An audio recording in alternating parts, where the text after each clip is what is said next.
أعلنت وزارة الدفاع الروسية إجراء قوتها بأسطول البحر الأسود تدريبات في الجزء الشمالي الغربي من البحر بمشاركة السفن والطيران الحربي. وأكدت الوزارة في بيان لها أنه في إطار المناورات تم قصف الأهداف البحرية بصواريخ مضادة للسفن ونجحت في تدمير أهدافها بنجاح، وأن السفن والطائرات تدربت على عملية عزل واحتجاز السفن المعادية.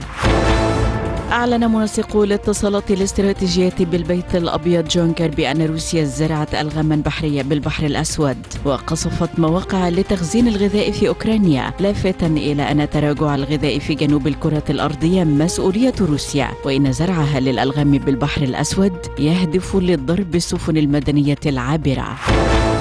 أعلنت وكالة حرس الحدود البولندية وصول نحو 32,700 لاجئ من أوكرانيا خلال 24 ساعة الماضية، ليصبح إجمالي عدد الأوكرانيين الفارين إلى بولندا منذ بدء العملية العسكرية الروسية إلى 13,790,000 لاجئ.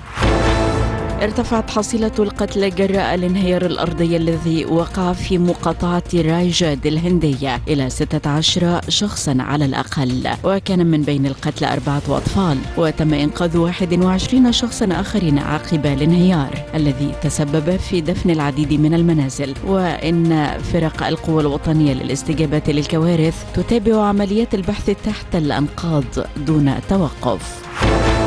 استقبلت وزيرة الدولة للهجرة سهى جندي وفدا من الصحفيين والإعلاميين في المؤسسة الإعلامية، وذلك لعرض استراتيجية وزارة الدولة للهجرة وخطط ربط المصريين بالخارج للوطن. وأشادت الوزيرة بجهود المؤسسة الإعلامية في نقل ما يحدث في مصر من إنجازات في مختلف الملفات، من بينها مؤتمر المصريين بالخارج والذي يشهد إقبالا كبيرا في نسخته الرابعة، وأنها تعمل على تعريف المستثمرين المصريين بالخارج برنامج الطروحات التي تقدمها الحكومة المصرية وتعريفهم بفرص الاستثمار في مصر والمجالات الواعدة.